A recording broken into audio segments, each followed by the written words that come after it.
Good evening and welcome to a Celtic World. I should say good afternoon, good morning, wherever you are. Evening for me in Perth, morning for a lot of you. Welcome to Celtic World. We're the Celtic channel that celebrates the Celtic fan base all around the world, from Clydebank to Cardiff, from Paradise itself to Perth, Western Australia, which is where I am as usual. I'm your host, Paul, one of the regulars. Gav is on his holidays. Seems like a lot of people are around Christmas, so we are a slimmed down but crew tonight. Probably lean and mean, more efficient maybe. Joining me tonight is Iain in Cardiff, Wales. Iain, do you want to say hello and just say how you're feeling? Yeah, hi to everyone. I'm feeling good. It's 10 years since we celebrated a home victory in Europe. So yeah, rarefied air it feels a bit like. So yeah, but good. Thank you. Thanks, mate. And before we get too far into things, we will just shoot up the times that we go out. We go out on a Monday and a Thursday. These are the times in various parts of the world. Hopefully you can work out your time zone from there. But yeah, we're out on Thursdays and Mondays. So please join us. There's a few of you going live already, and I'll get to some of the comments in a bit. We'll just get the agenda up for the day. So we are going to cover the following stuff today. We're going to go with the big one, the main thing we'll all be talking about, will keep us going for a bit. The Feyenoord match, a win, as Iain said, a long time coming. So we'll spend a fair amount of the show on that. And if you've got your thoughts, please chip in, as I said.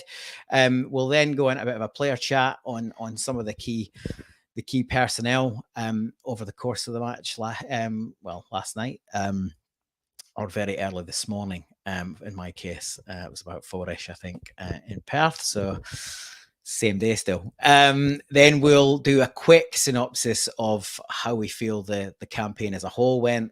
This could go and will go for weeks and months, no doubt, but we'll just try and do a little snapshot on that and just immediately how we're feeling in the aftermath. We'll touch on Hearts briefly, and then we'll do a few socials as we always do just to finish up, and we will be with you for the best part of an hour, possibly just a little bit longer.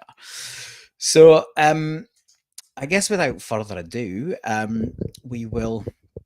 Well, let's just see who's in the comments, see what's going on. Oh, Street Shouter is shouting straight out of the bat. Yes, he says. I think that sort of sums us up pretty well. And we also have Frank Brennan in here. Faith being restored. The one true faith being restored after last night's significant 2-1 victory. It banished a lot of miserable statistics since our last Champions League group stage win. I think he is spot on. What's your thoughts just on that before we get into the nitty gritty? How I think it does, even though technically it's a dead rubber, I feel like it means a bit more than that. Do you think?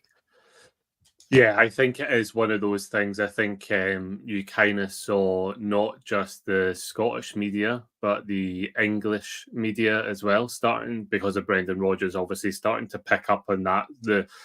Starting to eke out the statistics that they can use for headlines and clickbait. I think I think the rivals across the city are obviously going to be hammered a bit with their worst team in the group stages for quite some time, because that's quite an easy one to pick up.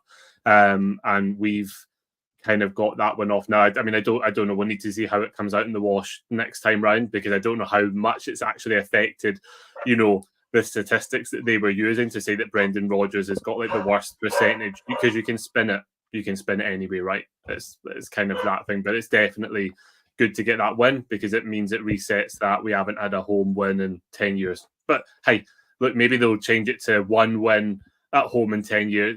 There's nothing much we can do about it. Yeah, no, I think that either way, the stats were pretty horrific, and to get a win just kind of wipes the board clean, I guess. So I think from my point of view, more than just the stats, it hopefully gives this group of players a bit of confidence, and the fans, right? We've taken a bit of a kind of pumping really in the press and just a bit demoralizing. We've played good football, we've hung into games, we've looked okay in parts, and we've just not done enough. So I think and on the back of Kilmarnock, I think it's also a real shot in the arm that hopefully gets the domestic sort of scene moving back, and the guys should be full of confidence going into the weekend. But we'll get to that in a bit. So let's get into the guts of the game. We'll start with the lineup. Team lines come out. I imagine there was at least one or two raised eyebrows. I was actually kind of in bed past the start of the kickoff because I was going to play catch up. So I basically put it on and watched it from the beginning, and then I thought there was still nightmares happening. But actually, in some ways, dreams came true because Nat Phillips wasn't in the team. So that was the biggest thing for me. Anyone better than him? What was your thoughts on the team lines, Iain? Yeah, it was kind of like taking with one hand and then giving with the other, or the opposite way around. You were like, oh, no, Matt Phillips. And then you were like, Welsh, who's not like kicked the ball for months. And I was like, well, that's a recipe for disaster, because I don't like that. Don't get me wrong, I'm not as one of Welsh's critics. I think he's definitely got a place in the squad. I don't think that's like a first team starter, but I think he's definitely good enough to be part of our squad. But anyone who's been out for that length of time, you're kind of you're a bit worried. I expected to see Lager Bielka. So Welsh was just like really, like, we're not even heard, I don't think, Rodgers mentioning him as being in contention or being in training. So I think it was like kind of a big shock. So you were kind of like, oh, saw Taylor there again, like what could he do there? And then it was, it was just that one change, Welsh, wasn't it? So I think, it was kind of, you were a bit apprehensive because it was basically the same team that lost to Kilmarnock, but with the addition of someone who's not kicked a ball in months. So, yeah. I think, I guess I was just more on the positive side that it can't be any worse than Nat Phillips. No. And I'll be honest, I thought he was going to play. I did. I just for the very reasons you say, like Welsh has been nowhere near. Lager Bielka's been out for so long. You figured one of them would be on the bench, possibly even two, given the size of the squad you're allowed to put on in Europe. But I just thought he would go with Phillips, as bad as he was on the weekend. So it was a huge relief that he didn't go with him. Obviously, Owata kept his place and unfortunately came a cropper, and Mikey Johnston as well. But I guess there wasn't really too much other options. Is that fair? I mean, yeah, I don't think there were too many options. I think there was a lot of discussions last night about, I think we've all had the conversation about Bernardo, like he's as featured in some of the games. Could he have been in contention? What can you kind of do with Mikey Johnson and Palmer at the moment? Like, there's not really much that can be done. When you saw Frame on the bench, you were like, well, is he thinking that, could we see him? And obviously we did. But could he have been in contention to replace Taylor? But then do you want to throw him in? So, yeah, I think Rodgers is kind of partly, mostly through injury, but partly through situations of his own making with Lager Bielka. He didn't have that many options to kind of to change things up. Yeah, look, I was certainly pretty pleased with the team as it was. I think, although they didn't function great against Kilmarnock's second half, I thought they started well with Tomoki in the holding role, and Cal was sort of getting involved, and he was getting forward, and he was putting press on. He had a good chance early on. Probably just gets it a bit. He hits it too straight. That goes either side, and he probably either working the keeper or potentially even scoring it. Maybe just comes a bit quick to him. But I thought we were doing okay. We were probably had the better of that opening exchanges. Do you think that's kind of where it was? Yeah, I mean, we had chances. Till obviously, we had the Calmac one. I think Kyogo was he was just put through just a bit too wide on a couple of them. The danger was clearly there with the goal that they had disallowed for offside. So I think we were fine. I think, like, considering where we were and how we ended against Kilmarnock, I think you're right. I thought we started pretty well, had like a decent amount of confidence, but you kind of felt like if Feyenoord wanted to step up a gear, we could be in trouble. That's kind of how it felt. It's like, oh, we're doing well, but it's that I think it's we're almost conditioned in Europe that even though we're doing well, we've kind of got that pessimistic that we're gonna dominate and then we're just gonna let that one chance and it'll go in. And I think I mean, like throughout the whole 90 minutes, Hart made like some very good saves. I mean, I think if we talk about it as a whole, I don't want to be negative after a win, but I think the flaws that have been there all season were still there. Like defensively, kind of like people could open us up like pretty easily. And Hart really he kind of bailed us out a little bit. So whilst I thought we started well in an attacking sense, I think you could still see in moments and phases that from the defensive side of things, we still have those issues that are not resolved. Yeah, and yeah, there's a lot of we kind of know there's a lot of work to do there. You're spot on. I think there was a kind of, I mean, yeah, we have all got PTSD from what has happened, not just this campaign, but number of campaigns. But there was a couple of sort of periods of play, 2 or 3 periods of play in the first half where they really started to click their passing and movement, and it was like it was really nice to watch if it wasn't putting the fear of God up you, but yeah, and they just didn't quite get that the final ball or the final opportunity. But some of it was really nice, and we were almost statuesque at times as they sort of played through us and around us, which is how we at our absolute best when O'Reilly's linked with Kyogo for his 2 goals in the Champions League this year.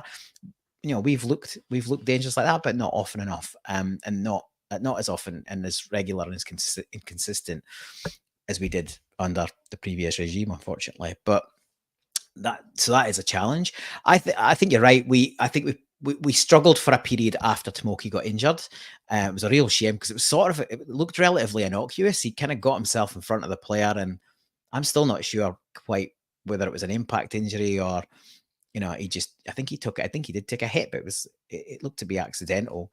And then it kind of looked pretty obvious that he wasn't going to be able to shake that off, and obviously then that needed a reshuffle. And Cal McGregor, I thought, came on to a game, but for that initial period when he had to replace Tomoki back in the holding position, I thought he struggled for a good 10-15 minutes, maybe longer, to be honest, to try and get a grip of the game. I think he'd settled into that more attacking role, and then to switch it back, I don't know. What was your thoughts on that? Yeah, I think the thing with Calmac, I don't think it's a secret that he's been out of form for the large part of this season, and I think maybe him going a bit further forward is maybe freed him of a little bit of responsibility that he was struggling with. I mean, the thing is, the guy plays so many games that it could just be his engine to get around to do the defensive work is what's struggling, or maybe finds it a bit more freeing, kind of being further forward. So, like, again, not to.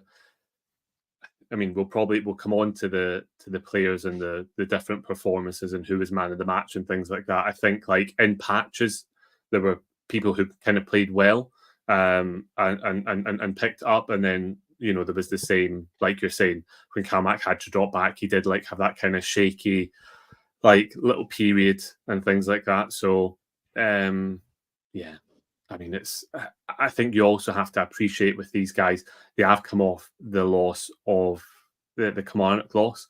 That's got to have knocked the confidence, and I think that's to start the way that we did and overcome that, maybe that lack of confidence, is probably a credit to a lot of them, because it must be tough, going into and with all the pressure surrounding needing the 3 points and stuff like that. So yeah, spot on. Okay, let's get into some of the key points of the match. Penalty is probably the first really big talking point. How did you see it? Well, we were down in the South Wales CSC and we were having a good old laugh because we said this must be what it feels like to be a Rangers fan.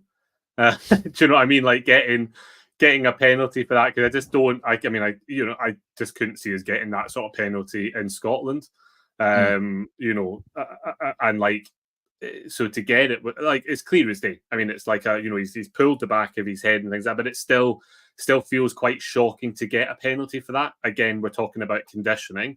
I think if what we are conditioned to in our league form, and even to be fair, to go on, we'll come on to the wider context of refereeing, but even in terms of how we've been refereed in this campaign, it seemed like it was almost like a bit of disbelief that we were actually going to get this penalty for that sort of thing.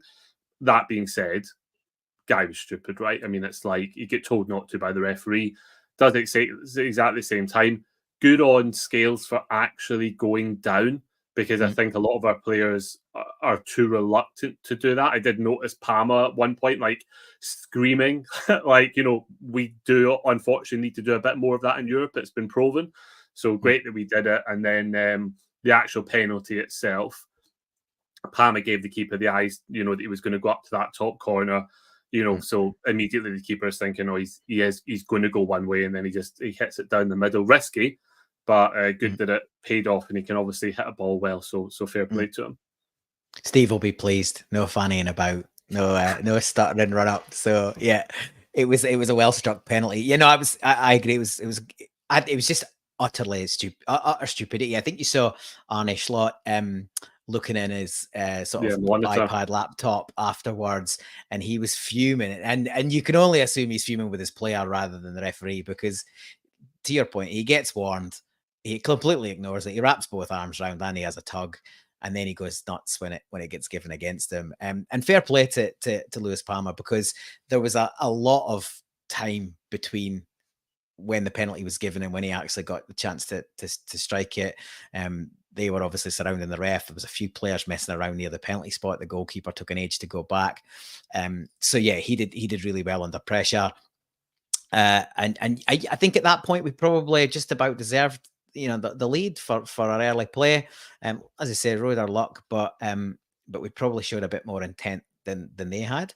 And I think the majority of their, again, it was pretty early in the morning, so I might be getting my timelines a little bit mixed up here, but I felt like the majority of their good play, they sort of happened after the goal. They sort of lifted it a bit after that, and then between the goal and half time, I think we really kind of rode our luck, and especially as it sort of rolled through to the end of the half, they were winning free kicks and corners, and we were under siege a little bit. And you just kind of thought, oh, here we go. Especially when they won that free kick on the edge of the box out wide, but near the corner flag, and just as injury time started, I thought, oh, here we go. Well, it's going to be a repeat. I think the thing that was more disconcerting for me, because I know they were kind of playing well, it was more the fact that, I mean, AJ got yellow carded very early on for a tackle that was not as bad as 3 or 4 of them put in. I mean, I can't stress enough, there was guys who put in challenges that were worse than the one that Home saw red for, that didn't even get a yellow. The guy who actually gave away and Maeda, and the guy who gave away the penalty, like, consistently fouled and did one of those challenges that was, right into the foot. Like, even at the end when they get their goal, the guy runs into the crowd, no yellow. It was just, again, it was like another sort of wild refereeing performance. And I think that's something as well, as, like, I don't know how we solve that. I think that is I think you saw the way the guy went down after Johnson did it for the yellow. And I think that's, if you want that player to get a yellow, I think you need to learn how to tell the referee that challenge has been worse. And I know we're kind of we don't really want to see players rolling around and stuff like that. But at the end of the day, there's something that's costing us. There's something that's costing us that players are getting away. Like I said, Johnson made that and got the yellow card. So what is the difference between that yellow card and, like, the 3 or 4 equally bad or even worse challenges that followed it? Now, the referee could have been poor, but I would argue that over the course of the the campaign, we've kind of been symptom to that. So there must be sort of a missing piece. I think someone in the comments has talked about Sanford Celtic is saying, how did Palmer get busted with a very high elbow and no VAR? Again, I don't know, like, what is the... Because we saw that as well, right? And it did look like a high elbow. Didn't see a lot of replays on it, sort of thing. What's missing? What's the secret sauce to get more of these decisions going away? I don't know, but I think it's something that they definitely want to look at. Yeah, like, it's worth sort of dwelling on the ref a little bit there, because you're spot on. I was sort of utterly bamboozled. Like, he handed yellow cards out like confetti first half, and then he seemed absolutely desperate to not pull a red. And I think, well, if you're going to pull the yellows out all over the place early, then you've painted yourself in a bit of a corner to be, if you're going to be any kind of way consistent, then you've probably going to have to continue to dish out yellows. And if that means one or two have to walk, then so be it. It didn't seem to be an issue for them when in Rotterdam. Obviously a different referee, but it's the same thing, I guess. The one by Zaruki after he's been booked for the penalty on Cal, and to your point, he does everything we would want, right? He gets stamped on his foot and he goes down holding it, and there's a bit of a roll, but I reckon he's probably hurt because he got the studs right on the feet. So whether he's milking it a little bit or not, he's done everything you would think. But is it another couple of players coming in to try and start a bit of argy-bargy to force it? Because the thing is, if you do that, then the referees then got a decision to make, is like, they give a yellow to the people who've done the argy-bargy, then they need to give a yellow for the thing. That's what I'm saying, because there is something that's just just missing. That's probably fair. And that one for me, it's a yellow all day long. And I said it in our group chat this morning. It's borderline red for me. Like, the studs are up. He's nowhere near the ball. He goes through the man. To your point, it's as bad as Holmes. It's as bad as Maida's against, Madrid. It's almost like there was an opportunity there for VAR to fix that problem, right? So it should have been a yellow. No questions for anyone. I think there should be a yellow. And if it's a yellow, he walks. VAR's got the opportunity to step in and say, well, look, I think it might be a red. And then the ref realizes how bad it is and goes, oh shit, I should have probably booked him. I can just straight red him, and I've achieved the same thing. So look, we say we don't want refs, the VAR to re-ref the game, but we want the right kind of outcomes on right decisions. And this kind of sort of discrepancy, I guess, is really disappointing, particularly when we've been on the wrong end of a few reasonably harsh decisions. When and that's the thing why I think we're missing a bit. If the VAR shows the still, if the VAR shows the still of that stamp on, the same as they showed the VAR of the still of Home and the still of Maida, then you presumably the same outcome would come. So I thought that was, and then Minte, the guy who scores a goal, he gets booked for a terrible tackle early on, really high up near the knee. He's only probably saved because it's more like a scissors rather than actual full foot contact. But he probably has 3 other fouls, including another one of those sort of and he runs directly into the crowd after scoring the goal, which is an automatic yellow.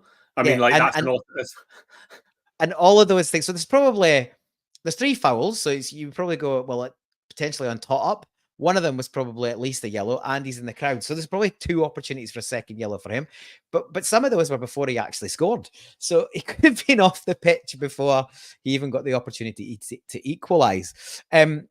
Okay, what time's marching on, and we've got a bit to cover. So let's get to the equaliser. There's a bit of debate on group chat and on social media. I've been so busy today, I've not had the opportunity to watch too much back, but I know that you'd had some comments around what went on there, and because we got pulled about out of shape and he was left completely on his own. So how did you see it? I watched it back a couple of times, and initially, like, I know a lot of people were like, Bielka's missing. I thought like Kalmak was to blame, but I think it's kind of, I think there's a good few things that happen. So I think it's kind of symptomatic of everything getting dragged over to fill in that left. You know, there's no secret that there's like an issue, and I think it was just Scales didn't really have a man. Bielka was taking a man. Kalmak didn't track his runner, so AJ had to come across to the runner. At this point, also we have Forrest on, who is not tracked back at all into that right back position, and I think it's there. So I think it's a combination of a good.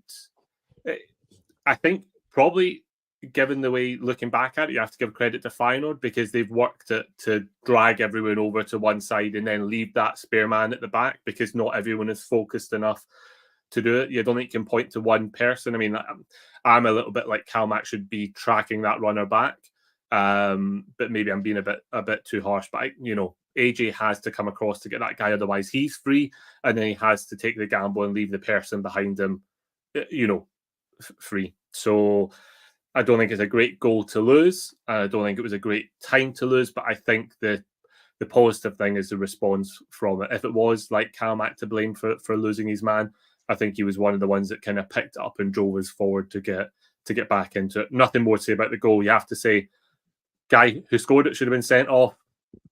Feyenoord did well to work the opportunity.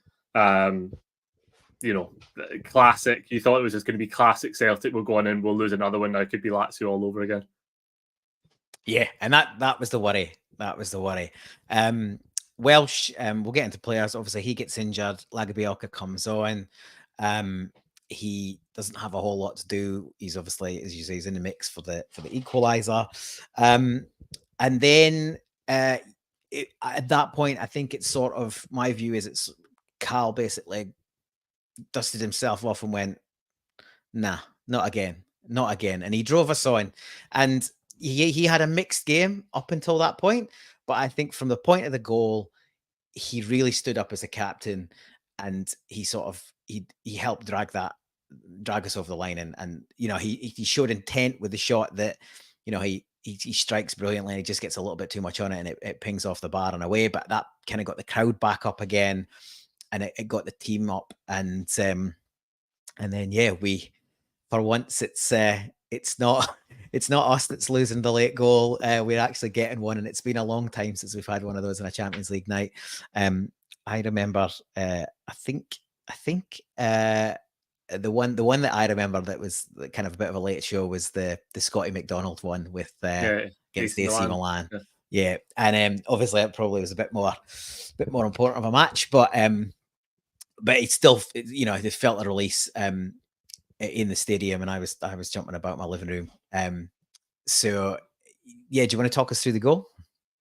Yeah, so I mean, I think just touching back in Calmac, I think it was very noticeable that he was the one to kind of pick up that pace after the goal went. He was driving forward, like you said, he had the shot. He was like really, I think it was very, very noticeable. The opposite to that is like, we need to see a bit more of that, when we're not like in danger of losing it, because it's really valuable. It's really, you could see the team respond to it.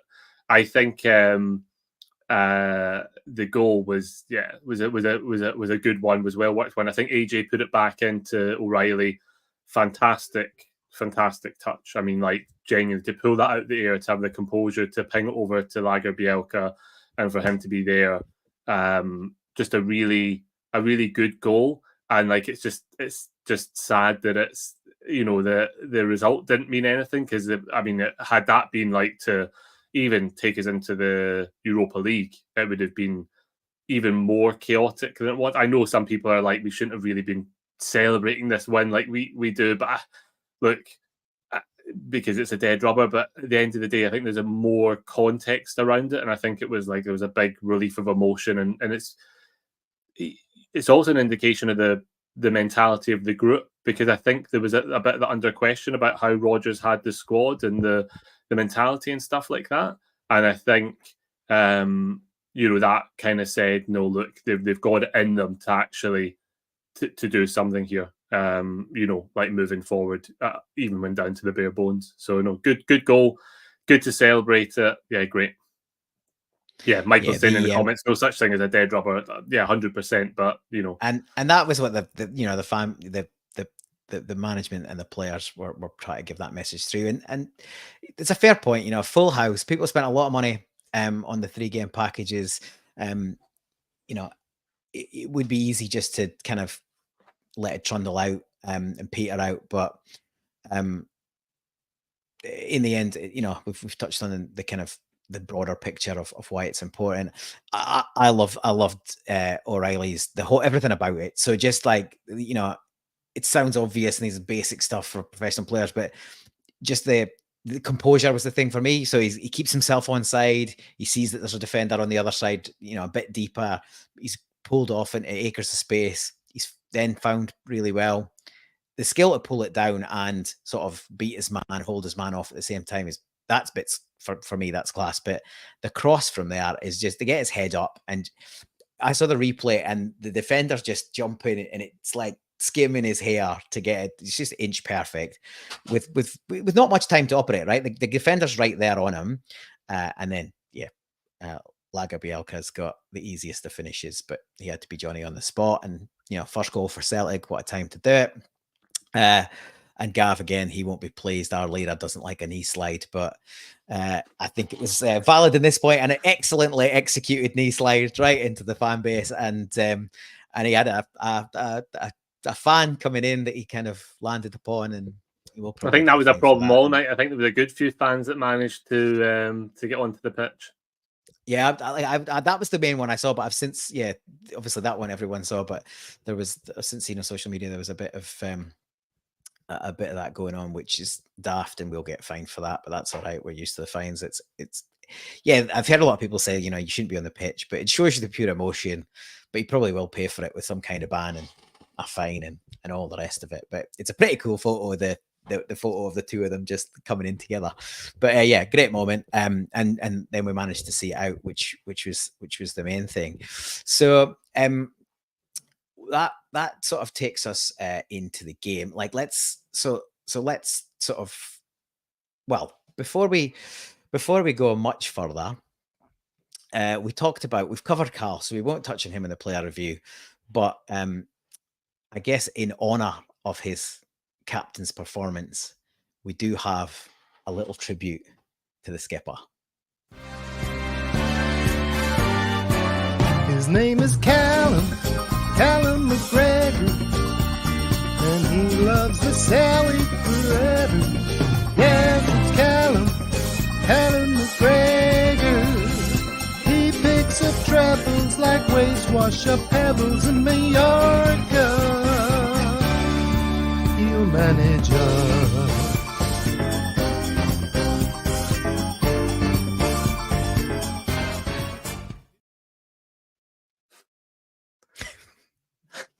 So a little treat there that I found in a folder that I was actually looking for the Gustav Lagerbielke song, the Blur's No Other Way. I've been singing it all day, but when I went to the folder, it wasn't there. So Gav's obviously been tidying up things.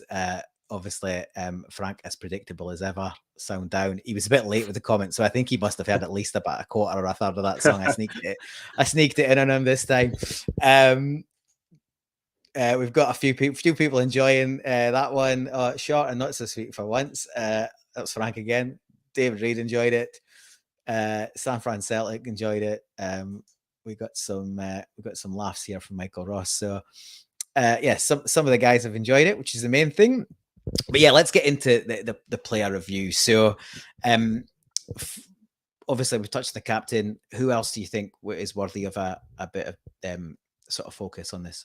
I was shocked to see Liam Scales get the man of the match, if I'm completely honest, without bringing a negative tilt to it. I think the Celtic Dars must have been out in force voting for that sponsor's man of the match, because I thought he was fine. I thought he got caught a couple of times. I thought Hart bailed him out. I actually think Welsh was probably the better of the two in the night. But I think for the man of the match, I think AJ was probably man of the match for me. I thought he was pretty solid in defence, especially after having that early kind of yellow card.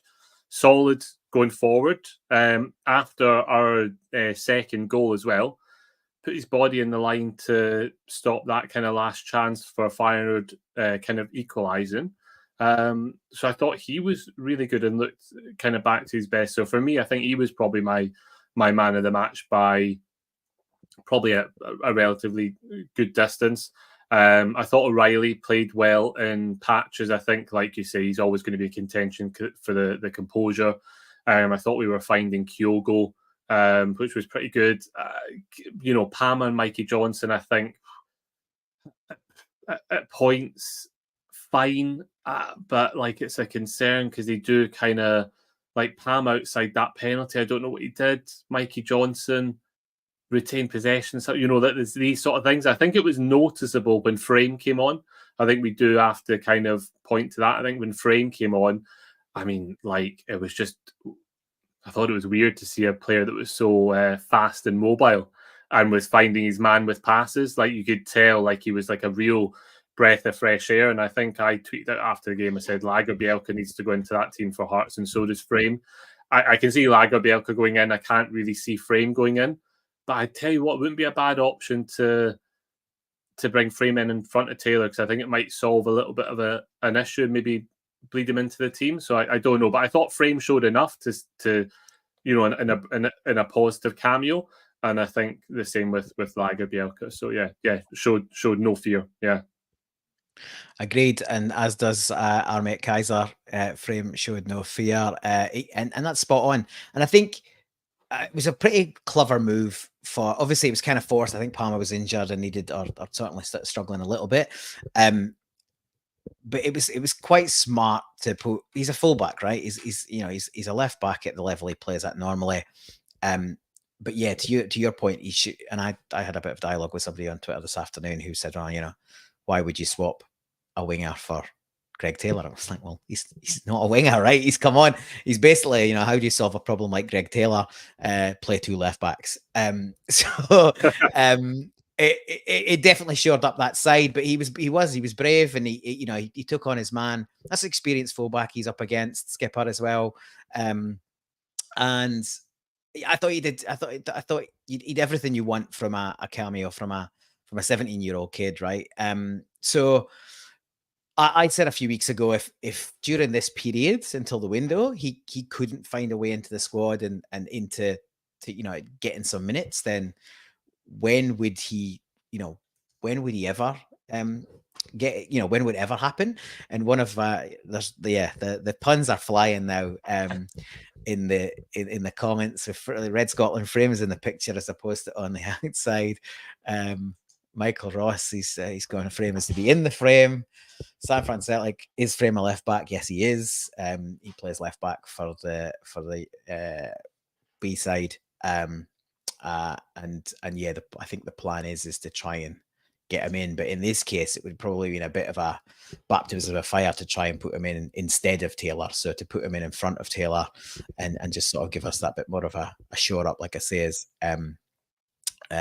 was a good idea. And I would like to see him start to come in 60-70 minutes for Taylor and start to get a bit like Ronnie Delia did for KT back in the day. He was Izagiri when his second spell was coming to the end of things, and KT started to get game time, and it wasn't too far a shift after that before he was starting games. Now we don't know if Frame's going to be at that level, but Taylor's definitely been out of sorts, right? He's been well off form.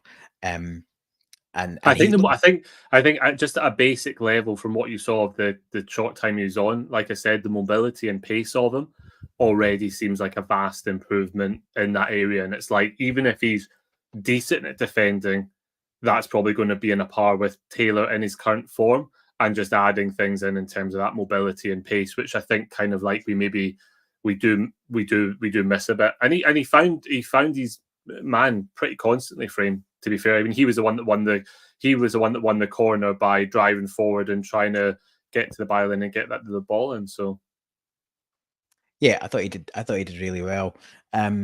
Welsh, do you want to touch on his performance? Obviously, he had didn't look like a guy who'd been out. Didn't look like a guy who'd been out for all that time. So credit to him. Like I said, I thought he was in the context of us looking shaky in defence, I thought he was decent. If we can start to get some sort of consistency and help in there, I think like sorting the goalkeeper and the left back, getting consistent centre backs, that'll all help.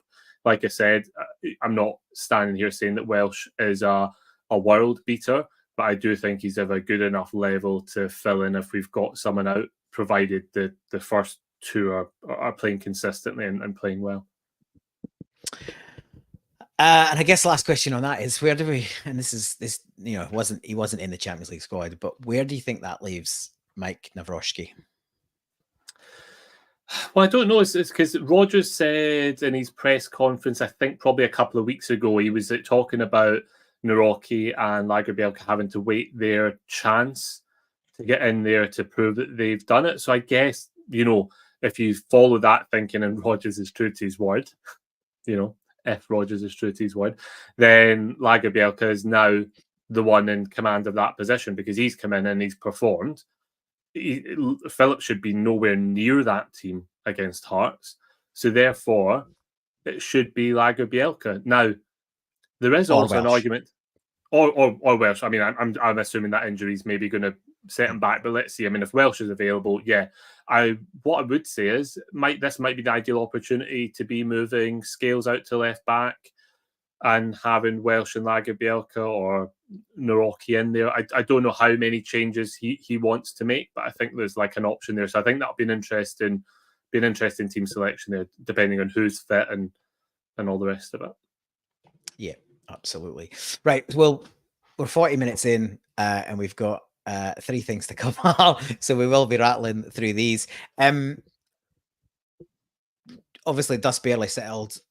You slept in it. I haven't.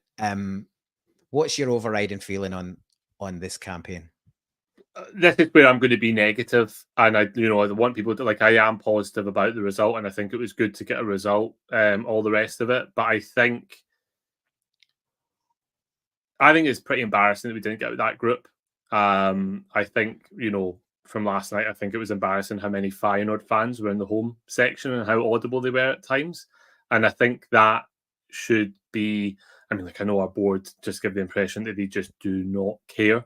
But if they were sitting in that stadium last night with that amount of Feyenoord fans in there, that amount of empty seats in places, that kind of summed up where we were. There was a lot there. I kind of feel like there's a bit of a parallel to the Ange one as well. Like in Ange, I think we deserved a bit more from the group. I think we deserved a bit more from the group here. I think if times had been different, we could have had 9 points. Actually, out of the 8 groups, 3 of them, 5 points were the seniors in the Europa. So things could have been dramatically different. But I just think in terms of how everything was pitched with Rodgers, the kind of squad that he'd taken over, how poor Lazio were, Feyenoord, no better than us. I just think it's a little bit embarrassing that we've finished on, in 4th place in that group, mitigating circumstances. But that's kind of my overriding feeling of it. I think, this should be the wake-up call to the board to invest. I think we'll come on to one of my social media things was, 3 points in that group, or a win in that group is worth something like 60% of our of winning a treble in terms of revenue for the board. And you just think to yourself, come on, guys, you've got to, but you can't second guess our board. So it's not great for me. Not great for me. Great result last night, but the campaign, but awful as a whole to me. Yeah, I think it's a real kind of what if campaign. Another campaign where TCV is missing for chunks of it. As we touched on earlier, poorly refed at times and lost players to soft red cards and didn't really see the rub of that coming the other way. Even last night in the victory, we didn't really get sort of the decisions we would have expected and hoped for. Hatate, a massive miss, centre-backs all over the plate. Like, I feel like a lot will be said about how poor recruitment was, and there's no getting away from that. It was poor. Add 1 or 2 first team starters to that, then we get out of the group almost certainly. But my view is, if we had everyone available that we've currently got in the books, we'd probably get out of the group. Like if Hatate is fit, if Abada's fit, if Maeda there for the whole campaign, if CCV's there for the whole campaign, you probably get out of that group, right? Like it's pretty tight margins. Lazio, we should win at home. We should certainly get a point. But that game's there for the taking. Even in Rome, we go 82 minutes 0-0 and then capitulate, 2 goals in 2 minutes, same old story. And we were well in it in Rotterdam until, you know, stupid goal, stupid free kick and soft free kick, and then we got a meltdown. Even in Madrid, where I don't think we would get anything out of it. It was only 1-0 when Maida got the ridiculous sending off, and obviously it all unraveled from there. So for me, it's mostly just disappointing and just that same old story, the hard luck story. So I'm really pleased that we got the win last night, just to kind of draw a line under it and move forward. For me, the challenge is keeping enough of the group together for the next one. If we, you know, job one is get to the next one. So full priority win the league, which I still think we will do. We need reinforcements, and I expect to see the board show some intent, and Rodgers to put them under the pressure they need following this disappointment. But if we probably lose one or two, and this is the hamster wheel I feel like we're on. You know, we just get this group ready for the next one, and then we lose a couple, we have to add some, and that experience of being in there is sort of diminished. I think we'll be incredibly lucky to survive January without losing O'Reilly, who's been our best player domestically and in the Champions League. I think we'll be exceptionally lucky if we get past January, let alone the summer window. So you are right, we need to keep players. I think maybe I'm being a little bit harsh, saying that it's embarrassing, but I just, you know, it's kind of how I feel. I know you're saying disappointing, maybe it's, you know, on the similar strain. But I think you're right. I'm glad that you didn't say that, you know, I do see some people that say we've got to learn from these things. We've got to learn from this. It's like we're down this road so many times that it's not about learning and it's not about the hard luck stories, because it seems to be the repetition. We've got to get better. I think, you know, had this been Ange in charge, I actually think I'd be a lot more critical, because it would be his second shot at it. I think there is a little bit of saying that this is Rodgers' first shot with this group and he needs his players, so he'll be judged a bit more on the next one. But we need to, you know, we need to win the league to even for him to have that second shot. So there's that. Yeah, there's work to be done. It's interesting, his post-match comments. He said, you know, I'm looking forward to doing this a few more, you know, over the next few years.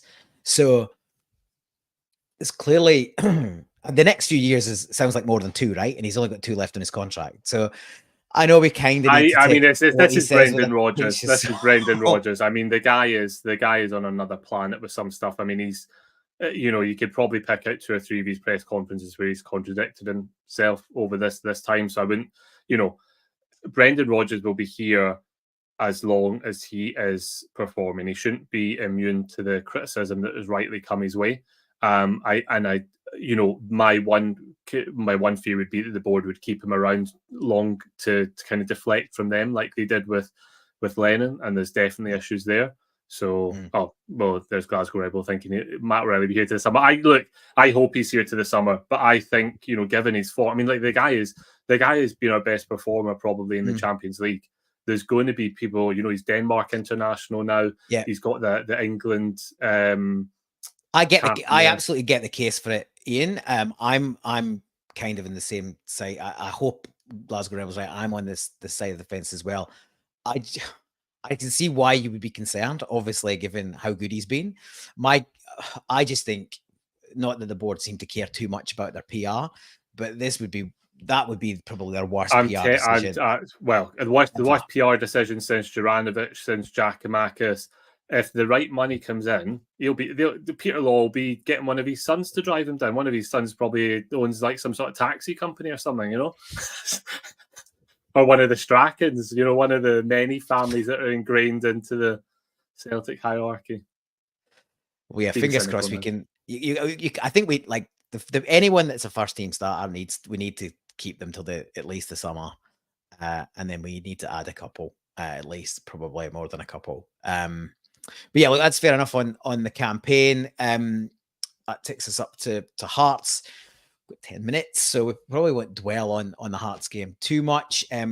Thoughts, concerns, if any? Does last night sort of give us a shot in the arm we need to go on? It's a home game. I think it's a different challenge. I think you saw how Feyenoord tried to attack us, which is beyond any team in Scotland, and how they're going to try and attack us. I think we look suspect from set pieces, and I think we look suspect if teams domestically have a go at us with the high balls and things like that. So it'll be interesting to see what tactics Hearts bring. I would like to think that we get a confidence boost. I know Maeda's back in training, Hatati's back in training. We may have Welsh, we've got Frame. So maybe we have a couple more options than we did, 7 days ago. I don't know. We need to see. But I look, it's not a must win at this stage of the season. But, we need to maintain that gap ahead of the Derby game.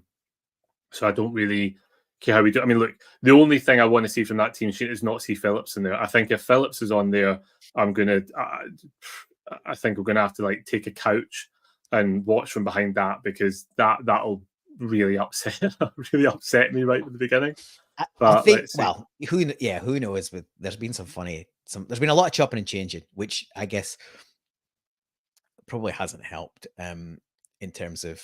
And some of it's been forced, but some of it, especially from the bench, seems the bench is rotated. Even a guy makes it onto the bench, gets 20 minutes, seems to do all right. Tilio is a good example, and then disappeared, and you don't see him again for a few weeks. I know he wasn't in the Champions League squad either, so you've got to kind of manage that a little bit. But for me, there's a bit about just dealing with the game you're in, and sort of not planning too far ahead and thinking ahead. It made sense to leave CCV out of the plastic pitch, and now he didn't make it last night either. So there's a bit of silly buggers being played here as well, because we got told the scan was fine, and then he doesn't appear in the Killie game. You go, well, it's plastic, that's a precaution, he'll be in the team. I think given his form, I think it's reasonable to assume that he was brought back too early, because he's not been the CCV of the last couple of things. So that is a concern. So I think hopefully someone will ask. Hopefully someone will ask about the injury update at the presser and probe a bit of these things, because I do think we need to find out. But I would not be surprised to hear that CCV's had a bit of a flare up or something, which is going to be an issue for us. Well, and because he was strolling the hip like that Hibs first half, he because he didn't come back out after halftime, right? But he I wouldn't say he was back to his absolute best, but he was using his body strength. He was shrugging off players. He was positionally, he was good. He looked kind of getting back towards how you kind of expect him. Dominating and kind of taking charge. So yeah, I guess I don't expect to see Phillips anywhere near it. You think if Welsh is in any way fit to play another game that quickly, then he probably starts, given he did okay. Yeah, he left a couple of passes, a bit short, and that's just a bit of rustiness. You think he'd start. If he doesn't, then you presume Lagerbielke on the back of a goal and a win, you'd expect him to get the nod. And obviously Narovski's, he made the squad against Killie, albeit wasn't used. To me, any one or two of those three over Phillips is fine by me, and obviously Scales keeps his place. I thought he was a bit, a bit wobbly first half, but he was very good second half. And not too many arguments as man of the match. You could have given it, I don't think anyone had a full consistent 90 minutes. Maybe Joe Hart almost, you might almost say, Hart, none of those saves were anything that you wouldn't expect a top class keeper to do, but you still got to do it. And it's really important that you do. I'd like to see a bit of freshen up for the Hearts game. My sort of positivity has been, I'm usually pretty positive. I'm more than a half glass full kind of guy, but it's taken a bit of a beating over recent weeks. But I'm usually pretty bullish, and I'm going to remain quite bullish. And I think I'm hoping that Hearts is one of these games where, they've got a terrible record at our place. And fans should be pretty upbeat. Who knows? Green Brigade might be back. I don't think that Hearts are going to come with a low block, because I don't think they're that sort of team. I don't think don't think their fans accept that much. So I think that's one blessing. It'll just be then us having to deal with, they might think it's, you know, okay to attack us. I think Shanklin is looking for a move in the window to some other team. So I wouldn't be surprised, you know, to see a bit of a performance from him. So, but look, it's the same thing we just said about Kelly, right? We should have more than enough to take the 3 points. I think with Celtic a lot of times this season, we'll know within the first 20 minutes, you know, maybe even within the first 15, what sort of game we're going to have and how we're going to perform. Absolutely. Just do a quick prediction before we get into socials. Thoughts? I think Hearts will definitely score. So I think I'll say 3-1. I just can't see us keeping a clean sheet. So 3-1 for me. Same. I was going to say 3-1. So there you go. Get your bets on. Yeah. Well, definitely don't say 3-1 because it's almost certainly not going to be that. Go 4. We're getting Michael Ross just saying if we're 3-0 up, then play a frame. Well, we both of us think it's unlikely that we'll have a clean sheet. So we'll see how we go. Right, we're getting on for that's coming up 56 minutes, so we're nearly at the end of the show. We've got a few socials, only 2 of us, but I think we've both chipped in with a couple each. So we'll just get into this now. Excuse my fumbling around with the technology. I'm not as slick as our leader, but we will try and make this work. So I'm going to run through both of yours, and then I've got 3. And we'll see if we get through all of those. So we're starting with your more serious one, which you kind of alluded to earlier, Iain. Yeah, I thought this was a good one. I think when you actually lay it out in terms of this, you know, 1 win in the Champions League is worth like 55% of the revenue that we would get from a treble. It's wild. I mean, it's like a sad indictment of Scottish football that the prize money is, I mean, like in England, you're getting relegated and you're getting given like, you know, what is it, 90 million over 3 years in the parachute payments. We're not there. So realistically, this, you know, the board need to invest, because even a couple of wins is more than we get for, you know, for like a couple of trebles. So it's, you know, figures like that I like, because they highlight the importance of it, but it also does make you wonder what's just going on from an administrative point of view in our board, that they are not looking at this going, actually a couple of players and we could be, you know, doing something more. So. Yeah, it's a perfect example of speculate to accumulate, right? And yeah, so that's John Hughes. That's John Hughes Jr., Yoga Jr. 3. He's very active on Twitter and a contributor to Axum as well. So good one from him.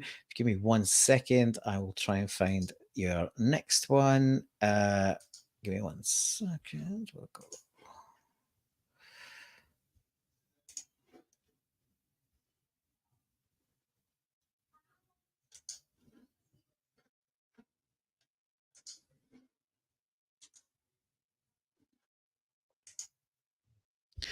Here you go.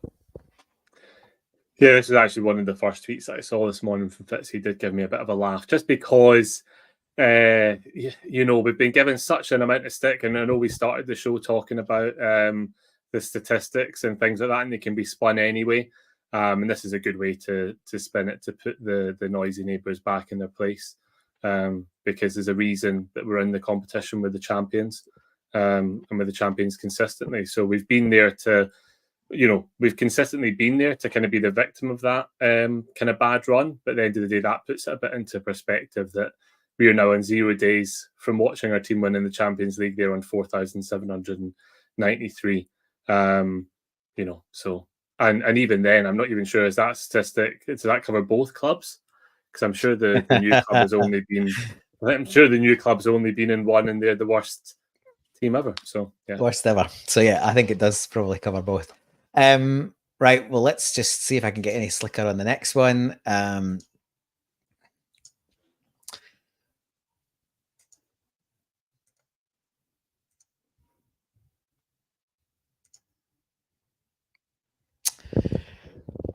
Yeah, so this is I thought this was quite interesting. Rogers on his late winner. It's a great moment for Laga Bielka. because he hasn't been involved in a lot of the squads, but his attitude in training has been superb, and he's always been ready. It was a nice moment.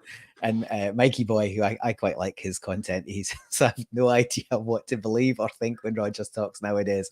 He's all over the place and leaving the fans confused. And we've sort of alluded to this a couple of times throughout the show. It's weird, isn't it? Like he was asked about where they were previously, and they said, well, they weren't doing enough. And then This is classic Rodgers. So I think the problem is, see, the first time round when Rodgers was here, we all just bought into it.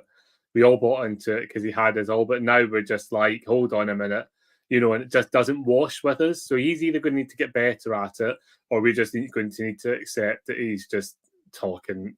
I mean, my concern is just that the squad are hearing some of the stuff and not believing him, and then that's because I mean, you know what it's like if you've got like a boss that's saying one thing, doing another, it's going to like unsettle you. So I think, yeah, who knows?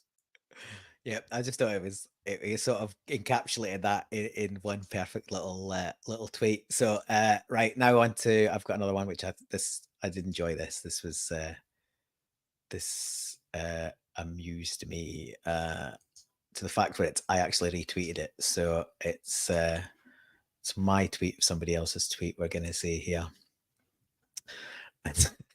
It's a Feyenoord concede a 90-minute goal in the Champions League with a simple back post header. Are we the Celtic?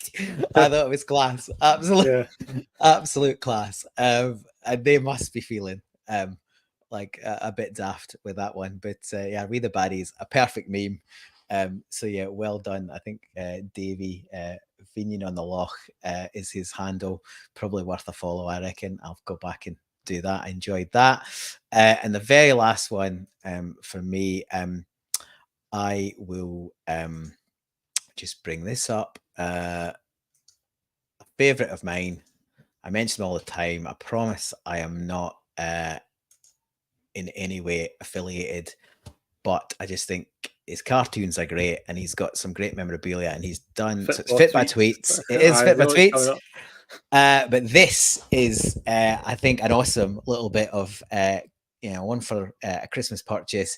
He's done some Tommy Burns mugs, slightly more detailed drawing than the usual stick figures he does in the live match cartoons, and it's got the classic. They're there and they're always there, along with that famous photo done in his cartoon style. So, just a little shout out to Keith at Fit by Tweets.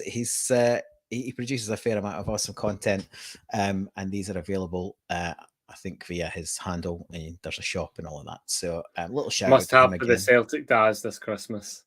Yeah, and there's plenty of other stuff in there. Yeah, you can have mugs and maybe mouse mats, I think, and there's t-shirts as well. So again, definitely not affiliated, but I thought that was a nice touch that popped up earlier on.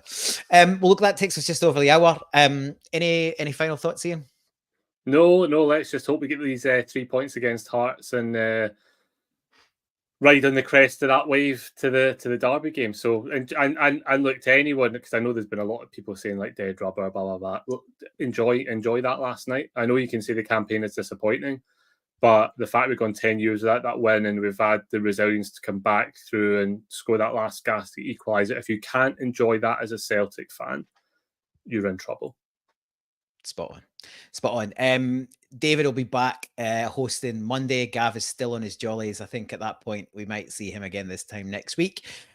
All that remains to be said is to thank Iain in Cardiff. Thanks for joining. It was nice. Otherwise, I've been doing this on my own with the comments. Nice of one of the team to turn up. But I really appreciate your contribution, mate. And thanks to everyone in the comments. We had quite a few of you live for that tonight, and I really appreciate it. Thanks for getting involved. So we couldn't get them all up. Please like, subscribe, all the usual stuff, and we will see you again next week. All the best. Hail, hail.